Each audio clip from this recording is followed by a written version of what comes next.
Thanks for tuning into this edition of the Cover One Buffalo podcast presented by Uncle Jumbo's on the Cover One Podcast Network. Tonight, Greg is not joining us, but we got two special guests. Obviously, my boy Uber Hansen, Hans Hansen here from Cover One Network is joining us, along with Jacob Vogel of the First and Goal podcast to discuss this big Ravens matchup here this week. So, Handsome Jack's going to bring us in, and we'll be right back. Broadcasting live to Bills Mafia Worldwide with Greg Thompson and Aaron Quinn. Welcome to the NFL. Doesn't matter what's happened before today. Today's a brand new day. It's a brand new season.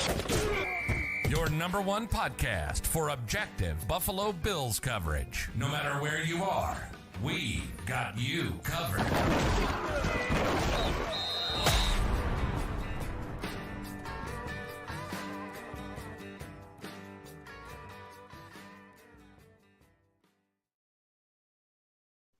What is going on, Bills Mafia? It is your host, Aaron Quinn, with my co-host tonight.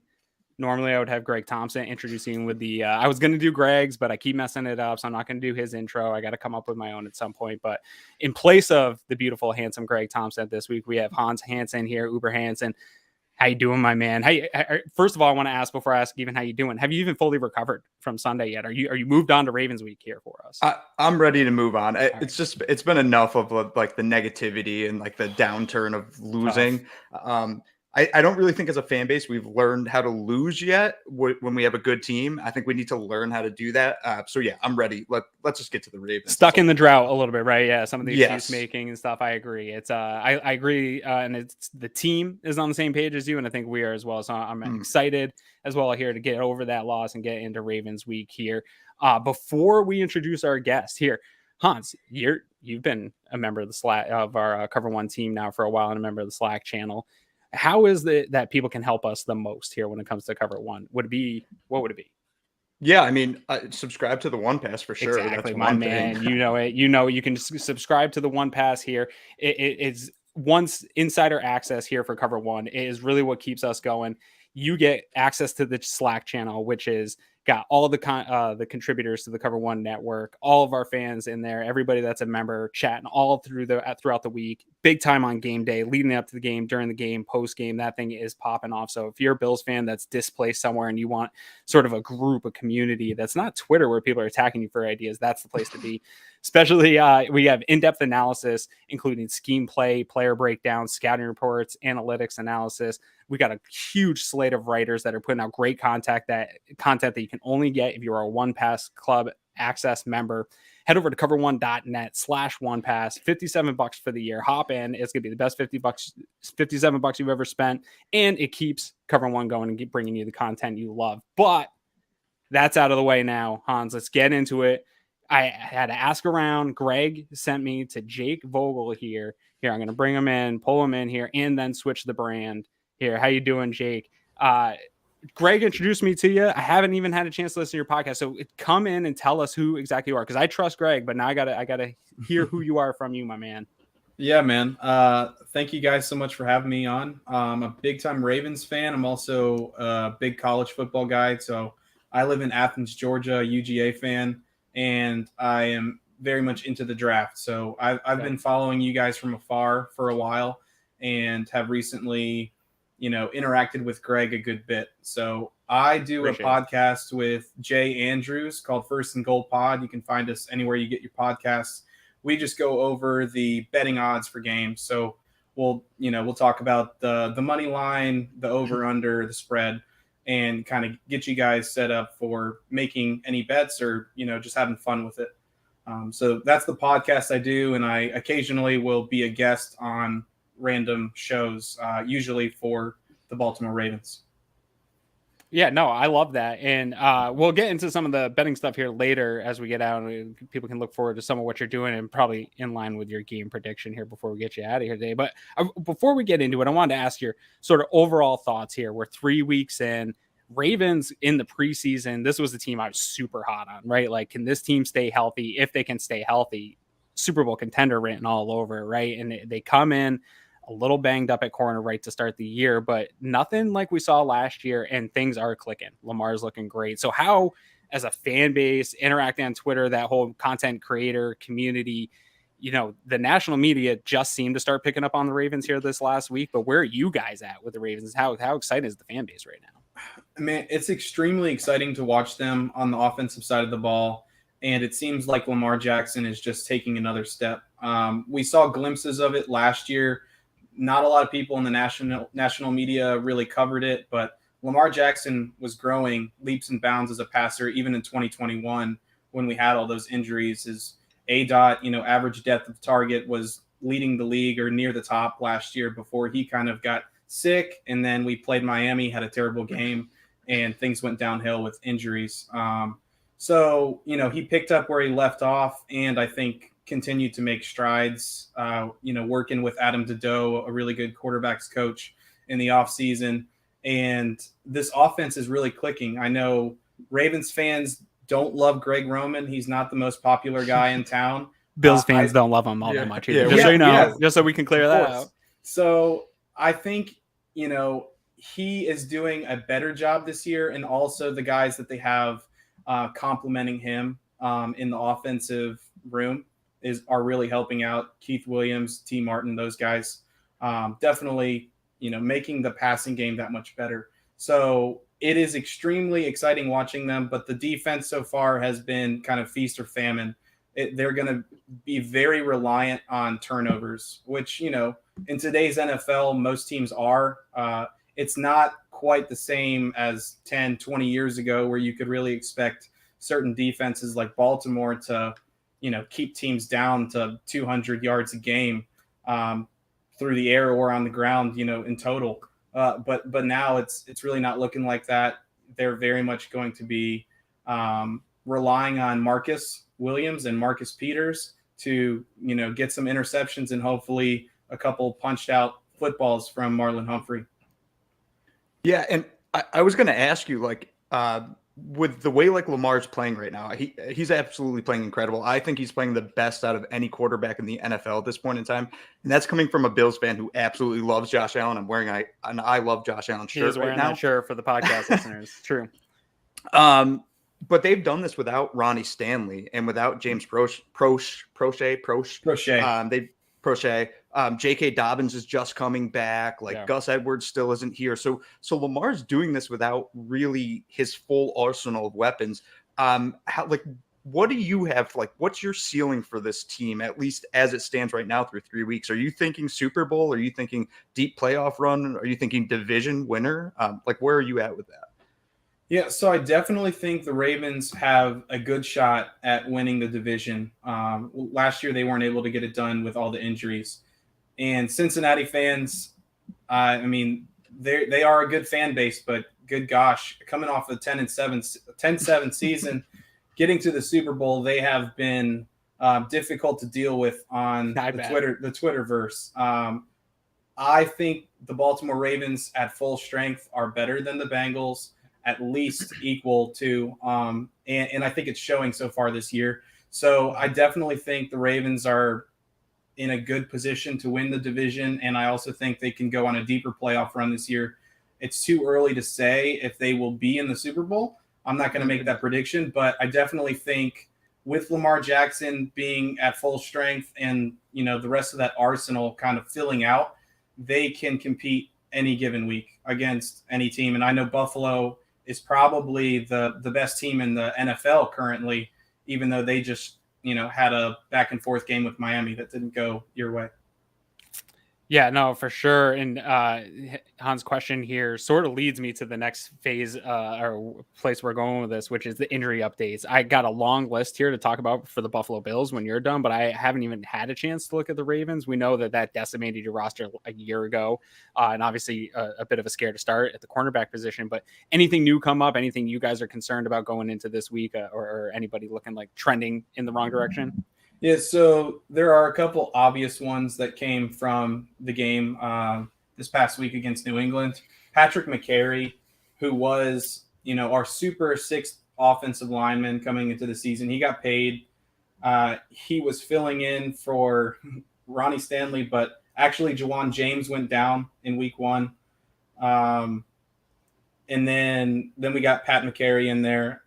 he got hurt, so he's probably going to be out for a number of weeks. So I do not expect him at all. If you're a Bills fan, don't expect McCary, which is not good for the Ravens. We have a rookie 4th-round offensive lineman who really was brought in to be a right tackle, Daniel Fa'alele. Big fan. Bills guy. Reddit loves. Oh, they do. Yeah. They do. I mean, I think he can grow into a really solid tackle. He's just a rookie, and he's going to have some growing pains, especially playing against Von Miller over there. I'll tell you, we have a big freak athlete tackle that is still going through growing pains here a couple games into his second season. So it takes a little bit of time, but you see it. You'll see moments. Oh yeah, for sure. So that's an obvious one. He should be good to go, Falele, but not McCary. And Stanley did practice fully today. My personal take is he will not be active for the Buffalo game. Maybe we'll see him in week 5. So you do have a weakness at left tackle for the Ravens, but with the Ravens knowing this much ahead of time, I'm sure they will be doing plenty to kind of scheme up some help on that left-hand side. We had Jalen Armour-Davis missing practice for a personal issue, vet days for Calais Campbell. Justin Houston did get injured in the game. I'm guessing it's not too serious. There hasn't really been much word on him. So perhaps he can play this week. We just brought in JPP, as you guys might know, and they're hoping that he can play. And then outside of that, James Prochet was a full participant. J.K. Dobbins was limited. And Michael Pierce, who was a former Raven, then he left. He had a COVID year. He was in Minnesota. He has been looking great this season. Yeah, he has. He got hurt. He has a torn biceps. So he will likely be out for a while. He's going to make a decision on a surgery, or if he wants to play out the season and just be injured. That's a tough one right there, because he definitely pops on tape. So hopefully not done for the year for your guys' sake, but a tough injury to deal with. On the Bills side of things, I don't know if you've had a chance to put your reading glasses on and take a look at that Buffalo Bills injury report or not, but they somehow squeezed 15 names onto that one document today. So I'll read through it here real quick. For do not participants, the people that did not practice today was Ryan Bates, Christian Benford, Deion Dawkins, who was with an illness, Jake Kumro, and Jordan Phillips. Sean McDermott did go through to say that it sounds like Jordan Phillips is probably not trending in the right direction with that hamstring. He didn't go further on anyone else at this point. Bates is in the concussion protocol, so that's a protocol that's on its own. Everything else, I'm sure we'll get updates as the week progresses here. I think by now most people know the standard Sean McDermott, where guys are at. Those do not participate. We'll see the next couple of days. Vet rest for Von Miller, Roger Saffold. That makes sense, especially coming off the week they had here on the amount of reps that Saffold had to go through. And then limited, obviously a huge surprise for Bills Mafia. Dane Jackson back at practice with the red jersey, limited, pretty crazy on that front to see him back so soon. Jordan Poyer, great to see him back as limited. Ed Oliver looked actually fantastic in some of the videos that I saw, so looked to be trending much in the right direction. And I said last week that if that was a playoff game against the Miami Dolphins last week, guys, I think like Poyer, Oliver, these guys that are now limited, Mitch Morse again limited, all those guys play. So Mitch Morse again limited today. Justin Murray, the new offensive lineman they just brought in, limited. Not sure what was really up with that. I think they're ramping him up. And then Dawson Knox, another one limited. So a very long list. Bunch of stuff to sort of keep an eye on. As a Ravens fan, anything on that list that you guys are really keeping an eye on in terms of matchup wise here with the Bills injury list as it stands? I think you mentioned Benford, the rookie, that corner that you guys have. That one is one to watch. I know he's had some significant playing time. He was starting over Elam for you guys in the first week of the season, if I remember correctly.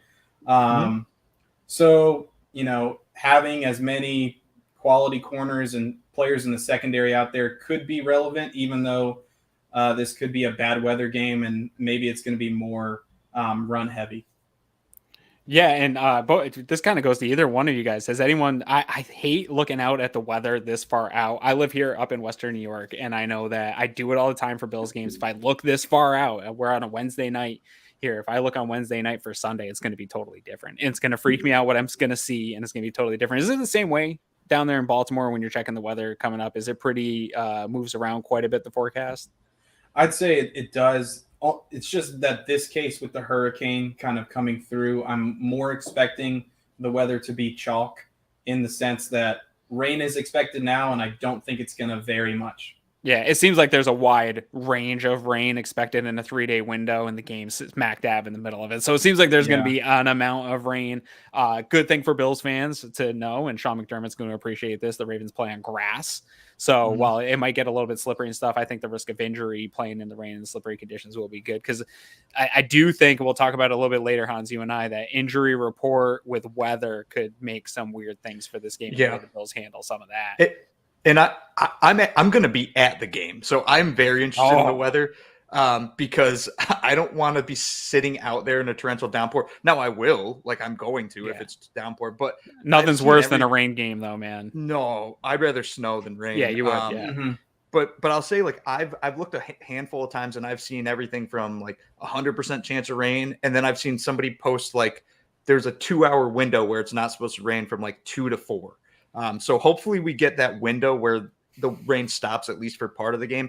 I don't really think the second half would be nice. Yeah, that would be that 2 to 4. Perfect.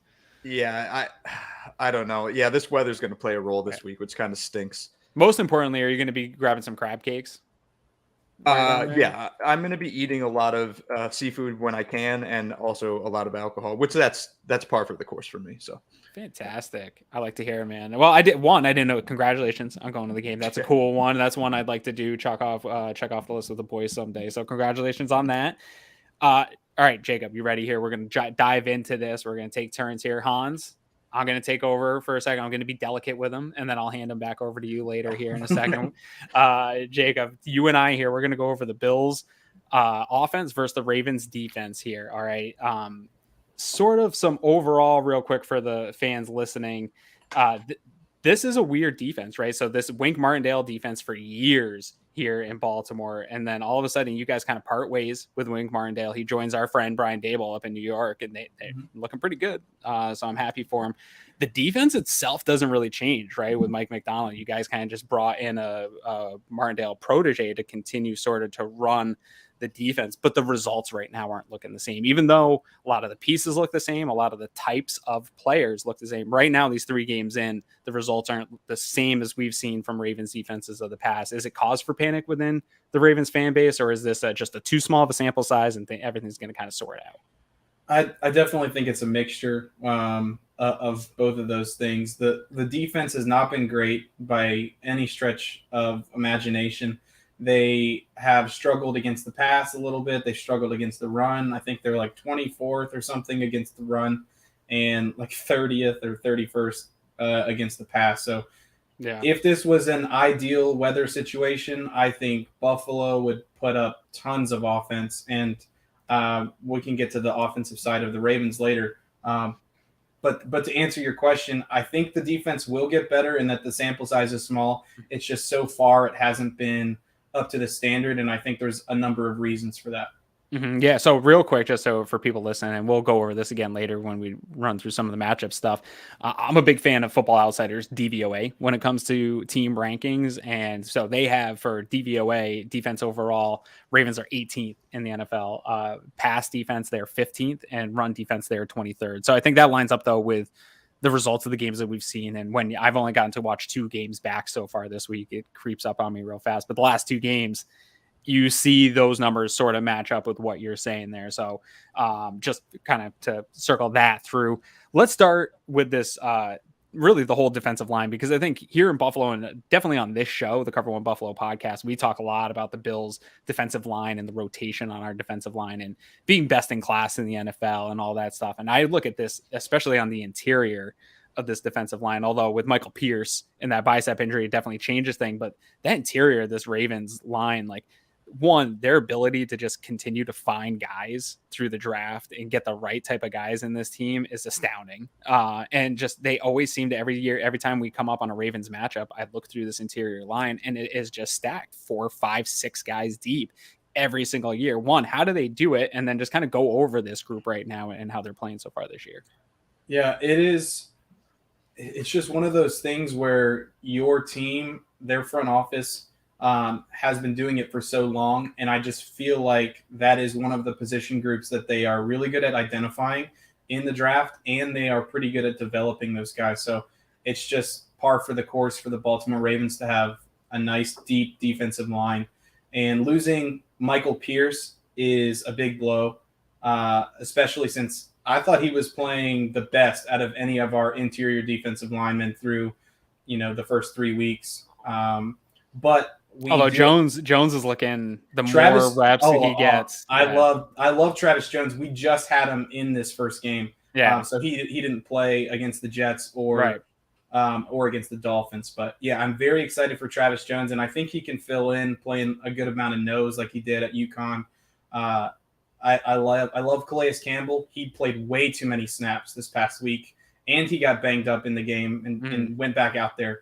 And on top of that, you have Justin Madubuike, who's kind of budding. In his third season, he's starting to break out. Seems to be coming to his own. Yeah, a little bit like an Ed Oliver type interior defensive lineman with a little bit of pass rush juice to him. So I think they're pretty good, and they brought back Brent Urban, who was inactive this past week, but I'm sure he'll be active for this one. So they have a steady group. They have some nice players on the practice squad. Isaiah Mack, who I thought would have been on an active roster by this point. So yeah, Ravens are in good shape. They haven't really stopped the run, but it's been more of big plays occasionally. And then the next play will be, a run stuff, a TFL or a run for 1 yard. So yeah, it's tough to say exactly with the defense. Yeah, we'll get to the runs in a second because I think I got that part of it a little bit figured out from watching. But the edge position, this is where it is a little weird to me because I'm used to seeing dominant edge play from the Ravens defense. And I think this is probably a spot that the defense is going to be seeking and looking for. Owe he still flashes the athleticism, but it doesn't seem to have the consistency snap in and out to be that guy yet. And without that, you have an aging Justin Houston, like you said, got hurt. Greg was a fan of bringing Jason Pierre-Paul in for the Bills this offseason. I didn't like it from what I saw in Tampa Bay. I don't know what you'll get out of him, but what we have seen recently from him, I don't love that. What's going on here on this edge for the Ravens and the pass rush for the Ravens? Because this is a spot we've usually seen dominant play from. Yeah, so this is a really weird situation where Eric DeCosta and the Ravens decided to go really thin at the position to start the year because they have cavalry coming very soon. Tyus Bowser was on the PUP list, so he is not going to be in this game. Hopefully we'll get him for week 5. The other guy we drafted in the second round who could have been a top 15 player, top 20 player pretty confidently was David Ajabo from Michigan. So both of those guys are coming back, and when they do, hopefully they bring something to this defense that we are severely missing right now. I feel more confident in Tyus Bowser and where he is through his recovery than, David Ajabo, a rookie coming in after tearing his Achilles as well in March at the Michigan Pro Day. So terrible. It's a tough situation. The Ravens really went into the season with Justin Houston and Odafe Owe, and then they had Steven Means, who also got hurt. So they're just kind of injury plagued at the position and rolling really light. They have Malik Harrison, who's an inside linebacker, but he's been playing a ton on the edge for us. He's not an edge player at all, but he can do some things in the run game. Fill in for him. And so they had to bring JPP in, even if it's not a high level player at all. He is going to help reduce the snap. Just get some reps. Get some reps out there. Save Justin Houston's legs. Yeah. So. I think I got the answer for you. Again, another weird thing that we haven't really traditionally seen out of Ravens defense is the Ravens are one of these teams that you just sort of get a read on. They're so consistent in who they are and the model of what that organization believes they are. But linebacker position, not great right now for Baltimore, in my opinion. And it's odd because they did draft Patrick Queen. And I'll tell you, Bills fans that are upset with Tremaine Edmonds and being a first round pick and how he's performed, I urge you to go into Ravens Twitter and see what's going on with Patrick Queen here, because it hasn't been a great start to his career with the Ravens, especially when you look at the lineage of linebacker play that Baltimore expects and that standard that they set.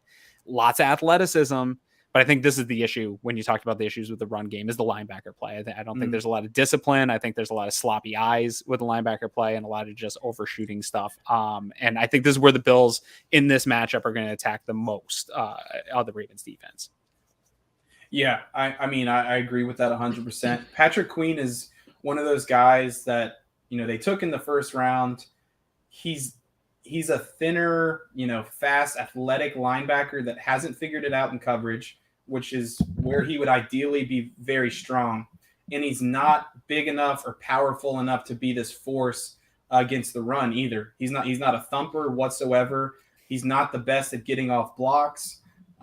He's good coming downhill and getting after the quarterback from time to time on blitzes, and occasionally getting to a running back behind the line. But he is not this true Mike Thumper of the old age, and that's difficult. And then we have Josh Bynes, the elder statesman in the room, who has all the knowledge in the world, but we're seeing him kind of slow down in this season. I mean, even last year he looked a lot quicker on tape. He was able to get a really nice interception in this last game.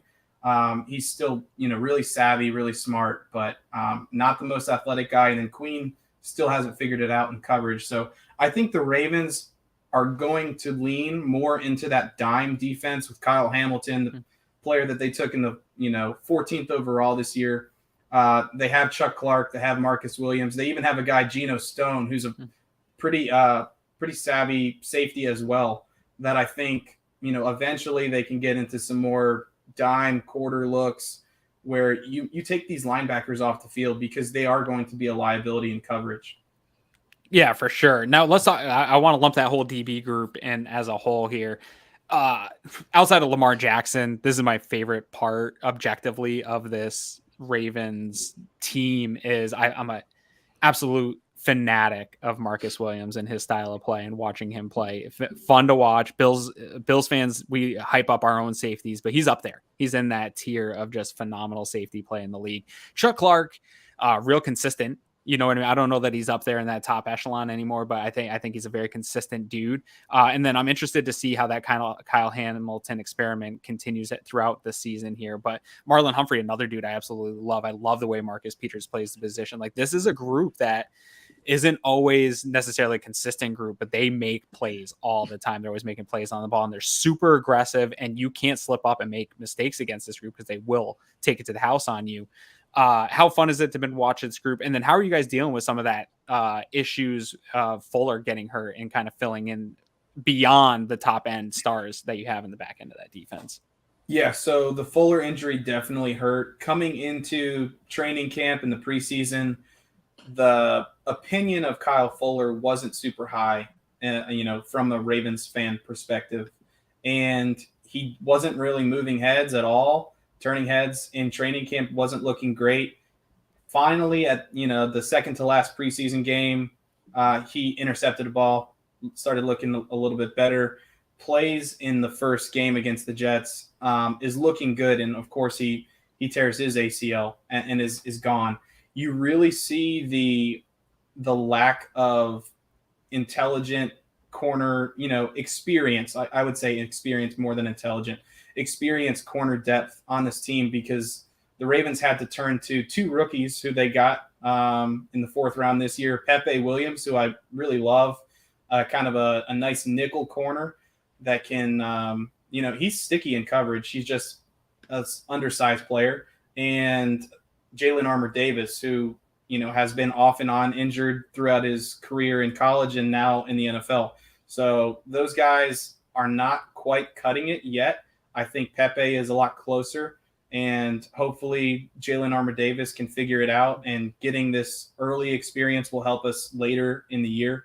But outside of our top two corners who finally played the majority of the game in week 3, Marcus Peters and Marlon Humphrey, it's not looking great. And I think Buffalo can really exploit that if they want to throw the ball in this game. 10 personnel, 11 personnel, what you guys really like to do is what the Ravens could struggle with as you get to your third and fourth option in the receiving game. And I mean, in true, Stephon Diggs is great. He's still going to get his. It's not like the Ravens have stopped the number one receiver on any team so far. Sure. So. It's a good point. I'm going to take over now. I'm going to do the offense. The Bills, or the Ravens offense versus the Bills defense. And I don't think there's really any place to start other than Lamar Jackson. So I said earlier in the show, like, I think he's the best quarterback in football right now. Like, over the first 3 games, he's playing better than anybody. I watched the Jets game, the entire Jets game live, because that's what they showed where I am. And I think a lot of people downplayed like how well he played that game because they said, oh, well, he's playing the Jets. I will tell you, I watched that Jets defense and I was like, this defense is fast. This defense is hungry. This defense is playing well. Lamar's one of the best than them. corner units. I just saw it today in the league, by the way, too. Oh, really? Yeah. The Jets? Yeah. Damn. Yeah. I mean, Lamar was just sticking the ball in places that it technically shouldn't have gone, but it worked out. Like, he was so proficient, and that's what he's been all season so far. Like, right now, he's got 978 yards for 3 games, 12 touchdowns, only 2 turnovers, and he's scoring a touchdown on 10% of his touches, which is an absurd number. So the thing I wanted to ask you, Steve Young, I don't know if you saw what he said this offseason. He essentially said he didn't think that the Ravens were putting Lamar in a position to succeed or to kind of show what he's capable of doing. Do you think that, one, the Ravens are putting him in a different position this year, or do you think it's just him playing at a different level, back to his MVP caliber level? I think it's a combination of both. I definitely think the game planning has gotten better throughout the year. And I think the weapons and Lamar's command of the offense has just grown exponentially. So I really think he's on another level. I think he understands what the offense is doing. And I think Greg Roman and the rest of the offensive staff are putting the team in better spots than maybe they were last year or in 2020. Yeah. And he still has like 230 rushing yards. So at least from what I've seen in all the things I've watched with him, is he just seems to be playing this different style of complementary football where he's able to run the ball like he always has been able to do. But the deep ball just seems special this year. And like, that's the one thing that I've kind of been keying on with Bateman and Duvernay. Just both seem to be these deep ball threats. And it's one thing to have speed at that wide receiver position that can beat the corners. But when Lamar's hitting them in stride, like it's not just he's throwing a pop fly and they're going and catching it. He's hitting them as they're running. Like, how do you feel about Duvernay and Bateman, especially because, again, going into the season, for me at least, I looked at the Ravens wide receiver position and I was like, this is not good. This is really, really bad. So thoughts on Bateman and Duvernay, and then extra thing, thought on Prochet and how he fits into that group kind of moving forward. Yeah. So I love Rashad Bateman. I was a huge fan, being a draft guy. Was really surprised that he made it all the way to Baltimore at 27, I believe. And he's living up to it. Last year, I don't know if you guys knew this, but he was injured to start the season. He missed the first 5 games. He had a muscle core surgery, kind of like a hernia type deal. And he wasn't nearly as explosive as he was prior to the injury. So we didn't get a full sample of what Rashad Bateman could be in this offense in his first year. His numbers were kind of pedestrian. He didn't get to play with Lamar for very long because Lamar went down, and then he was with Tyler Huntley and, with all the guys out. We had Tyree Phillips playing tackle, which he never should have been doing, and we had Alejandro Villanueva, who was a turnstile out there at left tackle. So it was just really difficult to get any sort of downfield passing attack.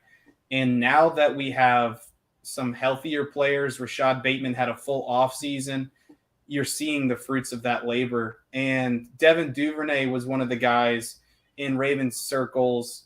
Some people were like, he's just a gadget player, and some believed that he could be more. I was kind of in the latter group, even though I needed to see it.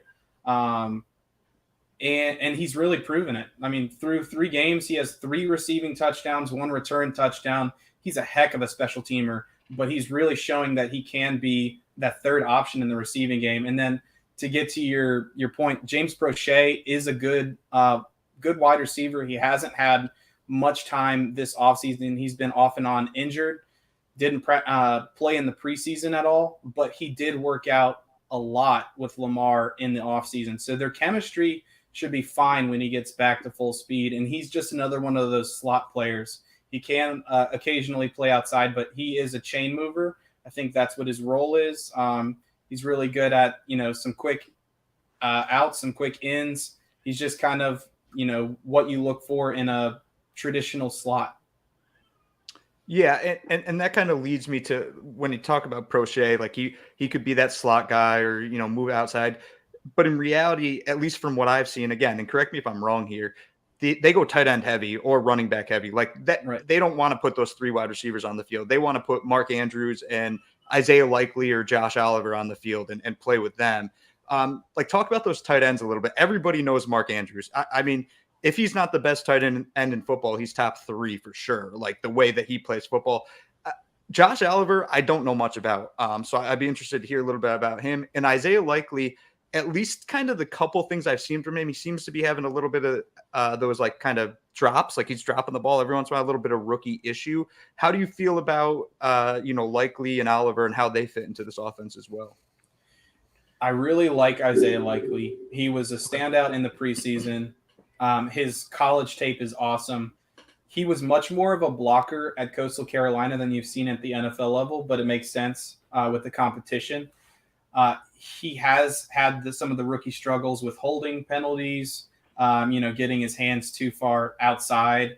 And then, yeah, he has had some drops, but watching him and predicting what he could do in the NFL, I truly believe that he is like the second best yak player on the Ravens roster. And that's high praise. Rashad Bateman, I think, is number one right now. Devin Duvernay is, has that potential. I think he's a little bit more of, catch it deep and score deep rather than catch it and run and wiggle. And Mark Andrews has that yards after catch, run after catch skill to his game that he's really developed by breaking tackles and doing all of the great things that he does as a tight end. But Isaiah Likely, as the season goes on, I think is going to trend upward, and he's going to become a bigger part of the offense. And what you were saying before about the tight ends, the Ravens like to use 12 personnel a lot, but in reality, it's more like an 11 personnel or almost like a 10 personnel because Mark Andrews, yes, he's the tight end. He's developed his blocking significantly since he came into the league. He is also very much a wide receiver. I saw a Mossa guy this weekend. Yeah, McCourty. Yeah. And Isaiah Likely is some of the same thing. Very much a receiver. So it'll be interesting to see how Buffalo plays them. If they see that personnel with Andrews and Likely out there, if they line up a corner on one of those guys, or if it's safety linebacker coverage, or how they really decide to do that.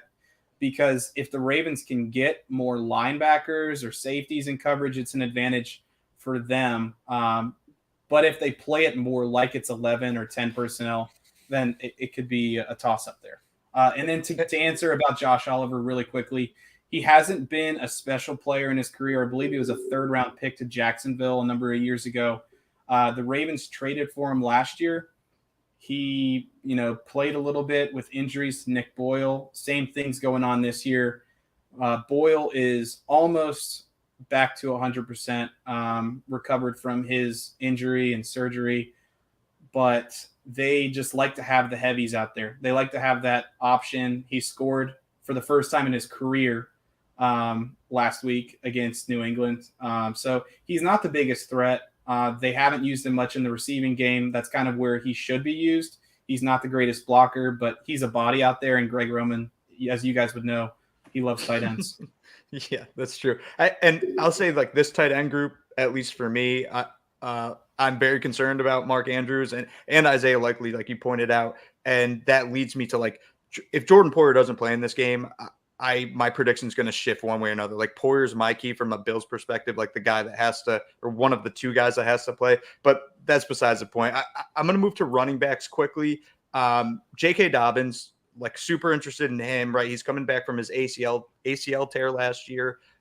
He only had 7 carries last week. Do you think they have him on a pitch count kind of early on, and they're going to ramp him up? Like, at least in my head, I would expect more than 7 carries against the Bills, especially if we're in a bad weather situation with J.K. Dobbins. Yeah, I definitely think it's a pitch count situation, him getting back up to speed. He's not 100%. He even said so after the game, but he felt good enough to be out there, and he looked good to me. So I do expect more than 7 carries from him, especially if it's a bad weather game like we're predicting. His yards per carry were a little bit deceiving. I think it was like 3.3. He can be much better than that, but the running game so far this season for Baltimore has been pretty bad. The offensive line has been good in pass protection, but not so good run blocking. They finally got things going in the right direction last week, and hopefully that continues for Baltimore's sake. So it'll be, very interesting. Daniel Faalele is a guy that can move bodies. You guys were talking about the Reddit Bills thread. He's a people mover. He's big, and I think he down blocks pretty well. The rest of his game, his pass sets are not going to be up to snuff for a little while, but if they need to lean on the running game to the left-hand side, which is not typical for Baltimore, I think they could do that. And I think J.K. Dobbins is one of the beneficiaries of that. And then as we get into the other running backs, Justice Hill stood out this past week. He looked really good. He missed a really huge hole in the Dolphins game where it was the end of the first half, and it was on the left-hand side. He could have taken it probably 20, 30 yards further down the field, maybe a house call. He went out of bounds instead. The Ravens were driving and trying to score at the end of the half. They ended up doing it, so it didn't matter. But maybe his vision isn't the best. It showed up a lot better in this past game. And I think Lamar is growing that chemistry with Hill. He is a fourth-year player, so they've been with each other for a while. So I think those two running backs are in a good position. The rest of the guys, I don't love. Okay. Yeah, the Mike Davis, Kenyon Drake, those guys, no. Yeah. So you actually kind of set me up a little bit here, which thank you for that. Your offensive line, kind of the last place I'm going to go here. So I got two main things here. So I actually think it's a solid offensive line that the Ravens have kind of put together, but two things stand out to me. So the first question, I'll ask both real quick. The first question I have for you is, earlier you said you didn't think Ronnie Stanley was going to play. I'm interested to hear your reasoning behind that, because that to me would be a humongous blow, especially with the fact that the Bills have only blitzed 6 times this year. Like, they get pressure with 4 guys. And if the Bills can get pressure with 4 guys against the Ravens, it's going to help them a ton in the back end, kind of at least slowing Lamar down. I don't think that you're going to stop Lamar, but hopefully from a Bills perspective, it can slow him down. So 1, Ronnie Stanley, why do you think he's not going to play? But 2, Tyler Lindenbaum, rookie center. How has he looked? Especially, you said earlier you were a college guy, like you like college football. All I heard about Tyler Lindenbaum leading into the draft was like, this guy could be the best player in the draft. Like, he could be one of the best players. So interested to see how he's playing from your perspective. Yeah. So to answer Stanley first, the situation has been really weird in that he is, by all accounts, in the best shape of his life. He, looks great. He's moving well. But every time someone is asked about Ronnie Stanley's status, it always comes up to it's up to Stanley. Like, whenever he feels comfortable and ready to play, he will play. So it's not really in the hands of the coaching staff or the doctors anymore. It's very much, maybe a mental hurdle for him to get on the field and be ready. And, he just practiced fully once this week, today. So maybe he can do that Thursday, Friday. Friday is usually a little bit more of a walkthrough. So I'm not super confident that he will, especially with Buffalo being a tougher matchup. He shouldn't, make that decision based on who he's playing. But, it is tough, in his first game back, coming off that injury, going against Von Miller and the rest of the Buffalo defensive line. So very tough there. And then Tyler Linderbaum, man, he has been awesome. 100% awesome. Great in pass protection. He is a second level hunter in the run game. And we haven't used him a ton polling, but I think that's somewhere that he could be special. A lot of people like to compare him to Jason Kelsey, up in Philadelphia. So if he can be anywhere similar to that player, I would be thrilled. Yeah. And he didn't seem he didn't seem like the perfect fit in Baltimore, honestly, because we were a little bit more of a gap power scheme running game where we like our big beefy centers and big offensive linemen, and Tyler Linderbaum comes in, pretty small there. But so far he's been great. And the Iowa connection is big with Marshall Yanda. and of course the coach that they have up there, formerly being in Baltimore. So I got to come in and put you on the spot here. One, I told you we'd have you out of here in like 25 minutes, and here we are 45 minutes. And so one, I apologize for getting long-winded with you, but we're going to put you on the spot here, and I want to get a score prediction from you, and I want a little bit of kind of how you see the game going along with the prediction. Yeah, so I wouldn't be doing my fellow Ravens fans a service if I didn't pick a Baltimore win. With that being said, going into this game with perfect conditions, I think it's very much a coin toss. With it being a bad weather game, it's still a coin toss for me, but I do see some of the advantages that Baltimore could have with Patrick Ricard. Maybe Nick Boyle gets back there. They have some options in the running game, and if they can get that going with J.K. Dobbins getting better, with Lamar Jackson being as electric as he is, I do have the Ravens winning this 27-24. I could see a lower scoring game. Yeah. If the weather is terrible, I could see a higher scoring game. If maybe we get the 2-hour slot Yeah, right. of good weather. And starts off a little slow and then just yeah, explodes in the second it's half. just crazy. Yeah. Yeah. So, anywhere between like a 3 Are you taking the under then? Is that? I think when I was making my pick on Tally Site, it was at 51. I took the under. At 51, yeah, that's where I'm. Yeah. Yeah, so it's weird because it's that weather. I mean, last week with you guys, like I was surprised that the Dolphins Bills game was so low scoring, but sometimes you just get these again though extreme weather. Yep, too. You get these two teams in bad weather, and that's what happens. Even though the offenses are explosive, So I do Ravens 27, Bills 24, but it's really a flip of a coin. I think Buffalo is going to be there in the end. I think the Ravens have a shot to be there as well. So it's going to be a good, measuring stick type game. That is not good for Hans and I, because right now the narrative in Buffalo is one-score games. Can't win them. Bills can't win one-score games. So if they pile another one on, it's going to be a real long week for us having to deal with that narrative. But that is not anything you have to deal with. You have your own probably drama on Ravens Twitter to go deal with. But anyways, I appreciate you coming on, giving us your time here, giving us a great overview of this Ravens matchup. Looking forward to this matchup. Hopefully everybody gets out of this with that weather potentially nice and healthy. We don't want to see anything happen, but tell the good folks listening here where we can find you and what kind of to look forward to from your content going forward. Yeah, so definitely hit me up on Twitter at real Jake Vogel, Vogel. I am very active on there, talking Ravens, talking Bulldogs, and talking NFL draft. So definitely hit me up. And I do the podcast First and Goal. You can find us anywhere you get your pod.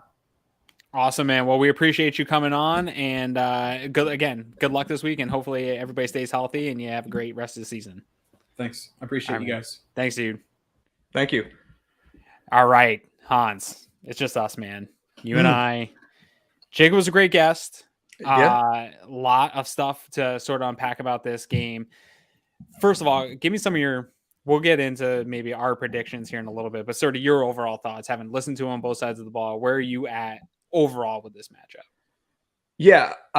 So crazy thing. So I want to pick the Ravens so bad to win this game. Not from my heart, from my brain. Like I just feel like the Ravens are going to win this game. It's going to put the Bills on the hot seat, going to freak fans out. I don't know where I'm going to pick yet. I still haven't decided on that. But the one thing that really stood out to me that he said, the Ronnie Stanley thing is humongous to me. Like if they are starting a fourth string left tackle and, Von Miller's competing with him, I would be a bit concerned if I was a Ravens fan. But I say that while simultaneously looking at the Bills injury report and realizing Mitch Morris is still questionable and Jordan Poyer is still questionable. So this really might come down to injuries, which stinks to say because this matchup it's an awesome matchup that we might see in the playoffs later this year.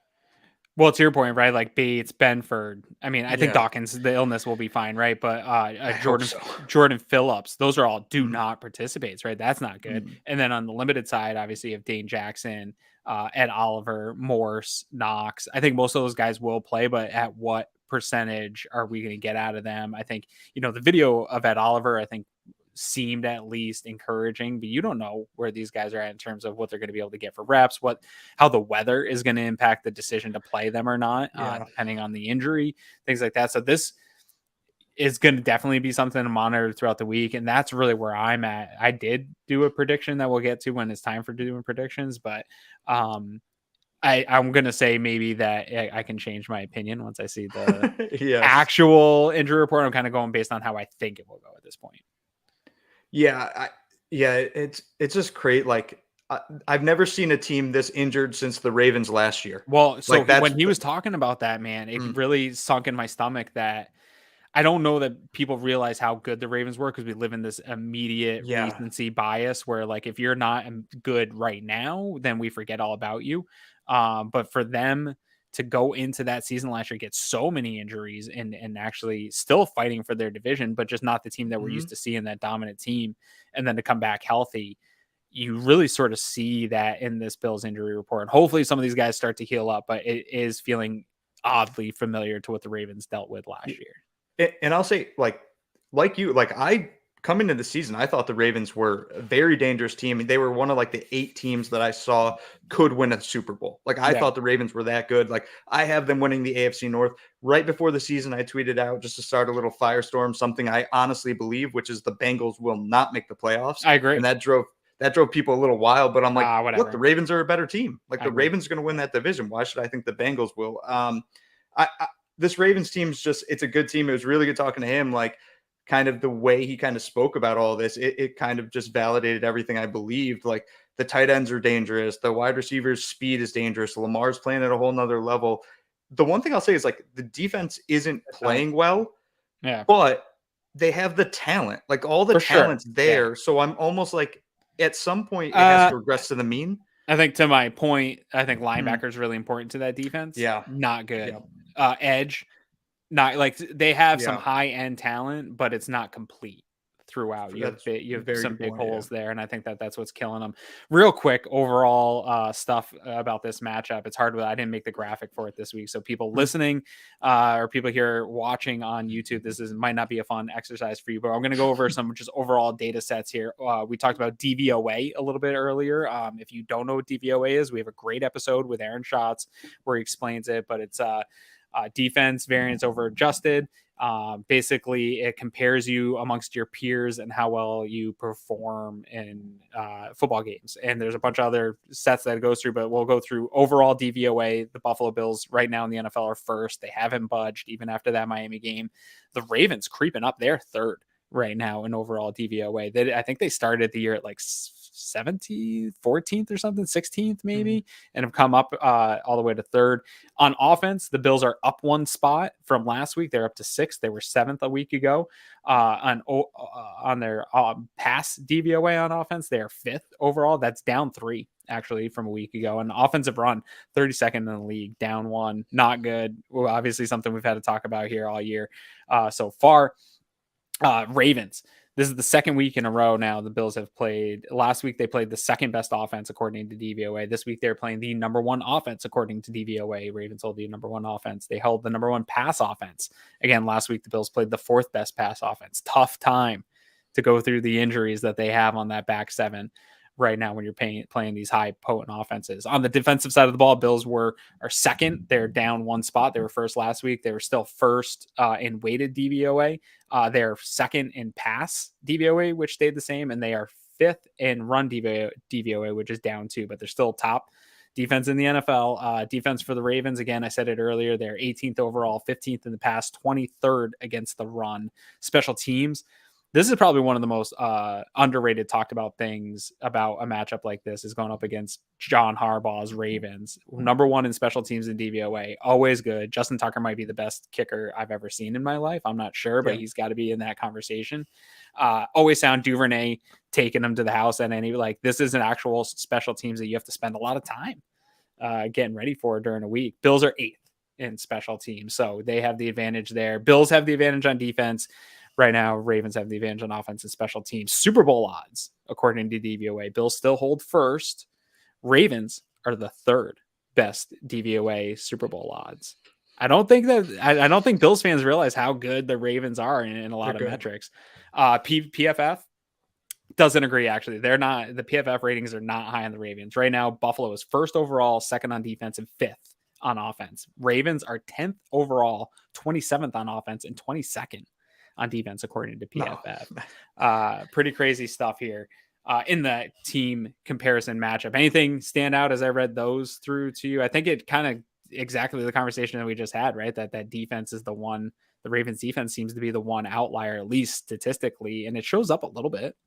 Yeah, I think because they like we were saying earlier, they're dependent on those turnovers, right? Like when you go back 2 years, Marlon Humphrey forced 8 fumbles, which is an absolutely incredible number. So if he can force a couple fumbles, especially in bad weather, that changes the game. If Marcus Peters starts picking balls off, Marcus Williams, like it's going to come down to injuries a little bit, like which team kind of gets their guy back, let's say. Sure. And then it's also going to come down to turnovers, like who's going to turn the ball over more. And frankly, like Allen and Lamar are turning the ball over at the same exact rate right now, which is a super low amount.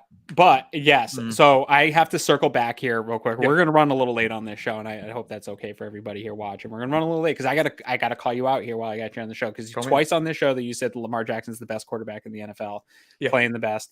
And I jokingly said, I hope people didn't take me the right way when our guest was on, that the Jets have one of the best secondaries in the league. They don't. Lamar Jackson, I agree with you that he's putting up some of the best stats. He's playing fantastic football, but the opponents that the Ravens have played, does the data that you're working with account for that? Because DVOA does, and they're still calling them the best passing offense, but no, it's not the same that the Bills have faced. No, that's a very fair point. Like, and one thing that I've noticed about the Bills is the all-pro caliber players they've played. You look at Aaron Donald, Bobby Wagner, Jalen Ramsey, Kevin Byard, Xavier Howard. Like, so they're playing all-pro level talent. Granted, Lamar played Xavier Howard. I think the Patriots are an absolute dumpster fire of nothing. Yeah. But I watched that Jets game, and I know the Jets aren't a good football team.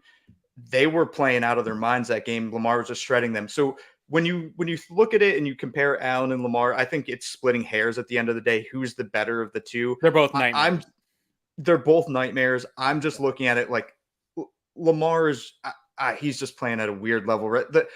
The ability to run the ball on the ground that he has is different than Allen's ability to run the ball 80-yarder at any point. And that's why right now, for me at least, if you said, gun to my head, who's the better quarterback right now through 3 games, I'll say Lamar. But again, it's a hair length difference. Yeah, and I do think Bills fans, especially from what the interactions I see on Twitter, don't give him enough credit as a passer. And to Jake's point, it's really evolving, and you see a lot of guys putting out tweets of showing his ability to go through progressions and feeling out this offense. So good for him. I'm happy for Lamar. I'm a big fan of his, always have been. So let's go into our predictions now at this point in the show. Do you want me to start with this, or you want to go off? I know you didn't come up with one yet. I don't know if you need to lean on me to still come up with one, or what do you want? No, you start. I just got to look up the lines quick to go by that. That's fine.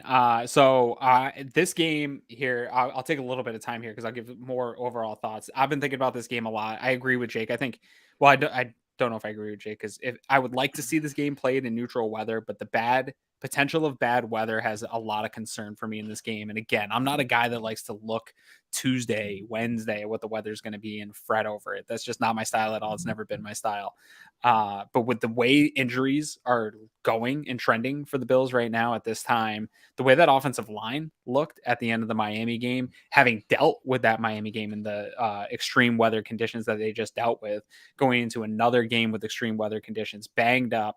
I have no idea what's going on with that right side of the line. Is Mitch Morse going to play? Is Bates going to come out of this concussion protocol? Like, I don't love the setup for a Northeast outdoor physical football game with a team that is consistently a very good physical. This reminds me sort of a little bit of like the Titans, right? Like that this is a good football program who's going to play sound physical football. They're going to be well coached. They're not going to make a lot of mistakes. And whether or not they have the talent to compete with you, it's going to be a physical brand of football for 4 quarters. And so that shaping up with this weather, and I think, again, leads into not only the existing injuries, but further injuries. I'm very afraid of how this roster is going to look as they start scratching into the bottom of the barrel of the depth to play substantial minutes. Like, I don't want to see Jamarcus Ingram getting more snaps. I know they brought in Xavier Rhodes here to maybe make that never happen again. But again, I think you're only still one player away if this injury report continues to look the way it has. So all those things scare me. Lamar Jackson absolutely terrifies me to the level that if we were going up against Josh Allen, like there's a few quarterbacks that at this point in their careers that really, no matter how you scheme it up, if you blitz Lamar Jackson, he's going to kill you. If you sit back and play zone, he's going to find it. He's going to kill you. Like, he can really do all things. I think these guys can't be schemed. They can only be contained. You really need to play disciplined football, keep your rush lanes, keep zone coverage. This would be the great game to have a Micah Hyde and Jordan Poyer, just keeping everybody in position, keeping everything disciplined, not letting the lack of experience get the best of you, because he'll take advantage of it in this game. And to your point with Lamar, in those rush lanes, in zone coverage, and man, all zone turns to man, and then it starts turning into keeping your eyes on Lamar as a runner, like all this stuff. You have split sections, and if split second decisions, and Lamar will make you pay, and he'll be gone 80 yards before you realize what happened. So all that stuff scares me, and the fact that with these weathers and conditions and the unknown of the offensive line, the Bills got to get a run game going. They just do. I'm not a believer that it needs to be a good run game going, but it can't be the 30-second DVOA run game. This conditions would lead towards a good run game going, and this defense would probably lean towards getting your run game going. But I don't know if this line can play a physical style game in weather unless they get healthy here this week. So all those things sort of combined, I'm expecting a close game. I think both quarterbacks will make explosive plays at this point, whether or not. I think some of the bad weather could lead to some explosive plays. I think both QBs put on a show with or without the weather, but I think it's going to be close. I think Lamar's going to get a few wow plays. He might bust some 60, 70-yard play that's just totally defeating. But I think ultimately they'll struggle figuring out how to defend Josh Allen. I think that they want to play man. They want to blitz. They want to be the typical Ravens defense. It's a terrible thing to do against Josh Allen. But I think if they try to be something else, that's also going to be a mistake, because Josh can beat zone or man. If you aren't doing what you're best at, he's just going to make you look even more silly. So I think throughout the game, they try some different stuff to try to defend Josh Allen. And it's just too much. I think he's too overwhelming. Ultimately, the Bills end up winning a one-score game, 24-20 is what I got it. Only because of the weather. Oh, okay. If the weather clears out, I'm going to go way higher. And I think the Bills, it's not a one-score game. I think the Bills will win by 10+. Okay. Yep. So I looked at the lines. So I always kind of use the lines as a basis. So it's 51 is the total. Bills are favored by 3. I don't really care about the favorite. I care about the total, just because it gives me a basis where to start my points. When I personally look at this game again, like, it comes down to the quarterbacks when we talk about, how this game is going to kind of play out. I don't expect the Bills to sit back and score just 17 points. There's no way they're scoring 17 points again. There's no way. Yeah, the offense scored 17 plus the safety is 19. Allen is going to, I think he comes out. I think he scores 4 touchdowns this week. So I have the Bills at least scoring 28. I'm going to add a Tyler Bass field goal there. So I got the Bills at 31. I don't care about the weather. I think the weather will play a role. I think Allen is weatherproof. And I do really think his physical style of play could play into this, where I wouldn't be surprised if you see one of those big rushing games from Allen, just because he's pissed off after the Dolphins loss. As far as the Bills kind of containing Lamar Jackson, look, like I said, I think Lamar's playing the best football in the NFL. I do think the Bills kind of present a sneaky, difficult defense to him, even with the injuries in the secondary. Now, we need Jordan Poyer back, and we need Ed Oliver back for what I'm about to say to work. The Bills need to pressure Lamar, but they need to pressure him without creating running lanes for him to go through. That means Groot using his long arms to keep Lamar in the pocket. Von Miller using whatever move he has to keep Lawson Lamar a couple in the years pocket. ago, just keeping contained. Shaq could play, and maybe Shaq plays a role in this game for sure. I think the Bills' zone coverage also plays a big role in this game too, because they don't actually have to follow receivers down the field. They can always kind of keep an eye on Lamar and protect their zones instead of a man that's running a go route and say a Bateman or Duvernay. Where my concern is if Jaquan Johnson's going to get burnt deep. Because we kind of saw a little bit of that, not much. Like, I don't want to throw Jaquan Johnson in the garbage, because I know you're a huge fan of his. Yeah, careful here. No. So I want to see the Bills kind of contain the deep ball, but I do think that they can kind of hold Lamar a little bit. I still think Lamar scores 4 touchdowns. So I got a 28-31. I'll go Bills right now. Again, my real prediction is going to come out Friday in my written piece. I'm waiting until the injury report tomorrow before I really make my it is subject to change. Mine's subject to change based on the injury report, based on the weather changing patterns here. But we both have the Bills winning. Again, I had the 24-20. What was yours? 31-28. 31-28. 31-28. So more points out of you. I can get myself, I think, there if the weather, like you said, if that second half cleared up a little bit and points get going. My concern isn't so much. I think Josh can definitely dismantle this defense. It's whether or not can Bates get going. Where's Mitch Morse at? Like, that right side of the line scared the poop out of me with Josh Allen behind it. And I don't know, like, the Ravens pass rush doesn't terrify me, but I really don't want them sending a lot of pressure at Josh. Even if they win the game, I just don't want Josh taking an unnecessary hit. Like, he took an unnecessary amount of beating. The juice of the game the other day was not, or the squeeze was not worth the juice that you got out of it from the beating that he took.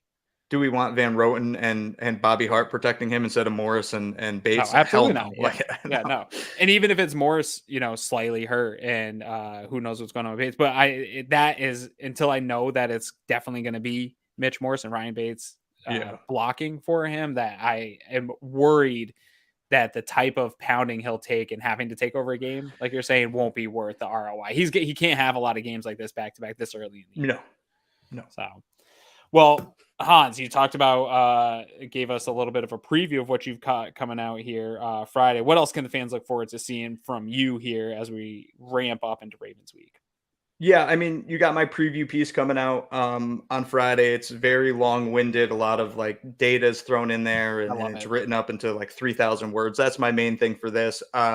As far as anything else, Ravens content, like I said, I'm going to the Ravens game. I already have plans to meet a ton of fans there. Awesome. I'm sure I'll be tweeting out drunken nonsense and probably a couple pictures, so you can follow me at Uber Hansen if you want to.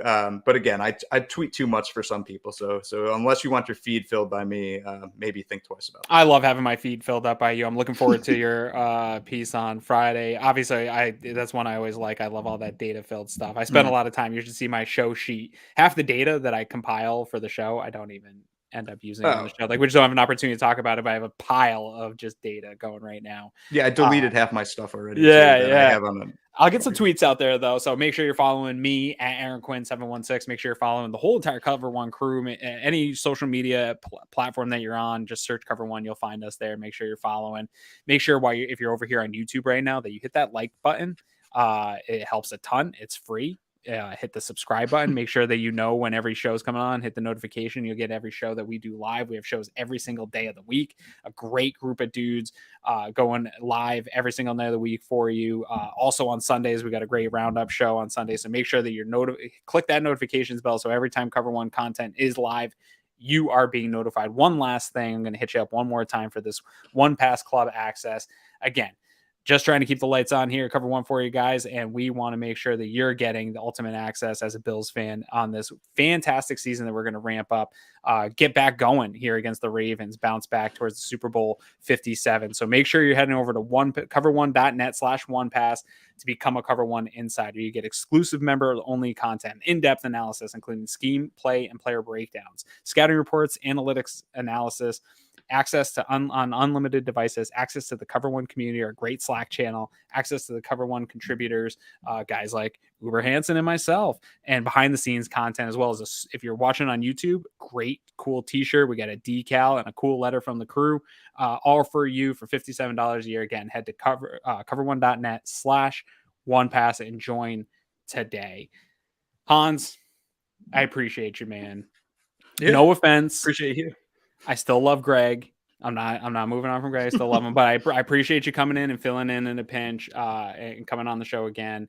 Love to have you here. Have a fun trip down to Baltimore, man. I've never been. I'm looking forward to hearing it all from you about that trip. And I hope that you come back after a fantastic Bills win. I hope all of you guys enjoy another weekend. If you're down in the Florida area, I hope you're staying safe. I know we have a lot of fans down there, a lot of Bills backers down in the Florida area. Please hope you're staying safe. I hope you're in a safe spot. And my thoughts are with all of you guys down there going through all that right now. But other than that, for Uber Hans, Hansen, and myself, this has been Cover One Buffalo Podcast, and we are out.